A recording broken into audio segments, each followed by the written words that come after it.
Trig homework 7 starts off with solving a rational equation. It simplifies to a linear equation. Whenever we have variables in the denominator of our equation, the first thing you're probably going to do is check for restrictions. We know that we cannot divide by 0, so whatever's in the denominator, in this case the w plus 5, can't equal 0. So if we get a solution of -5, we then have to say no solution. If it's anything else in the world, then it's okay, but we can't have a -5 on the bottom of our fraction. Now, if we do have an equation with a fraction, what we want to do is multiply by the denominator to get rid of the fraction.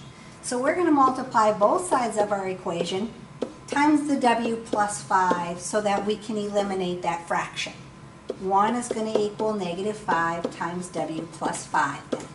And then we go ahead and solve our equation using our distributive property. -5w minus 25. We're going to add our 25. So 26 equals -5w, and then divide.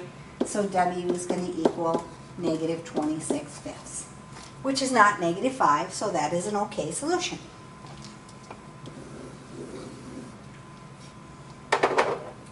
So again, you just want to remind yourself here, if I check for restrictions, if w plus 1 can't equal 0, then w can't equal -1. So if I would get an answer of -1, I'd have to eliminate that.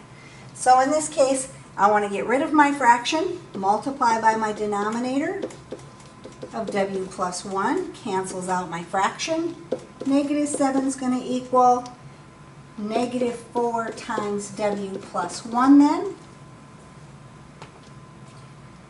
Using my distributive property, -7 equals -4w minus 4.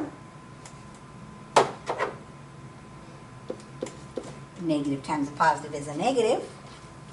I've got to add my 4 to move it over to the other side. So -3 equals -4w. And then, of course, divide. Negative over a negative is going to be a positive. So positive 3/4 is my answer. It's not a -1, so it's okay. And so that would be my solution.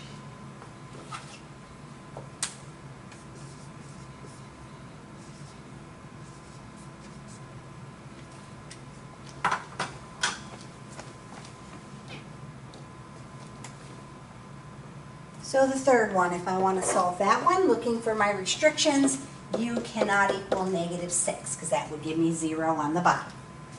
So u plus 6 times u plus 6 to cancel out my fraction. 1 equals, using my distributive property, -4u minus 24 then. If I add my 24, 25 equals -4u, and divide. So u is going to equal -25/4, which isn't in my restriction, so is going to be an okay answer. So basically just multiplying by the denominator to get rid of my fraction, and then making sure I look for restrictions on my variable.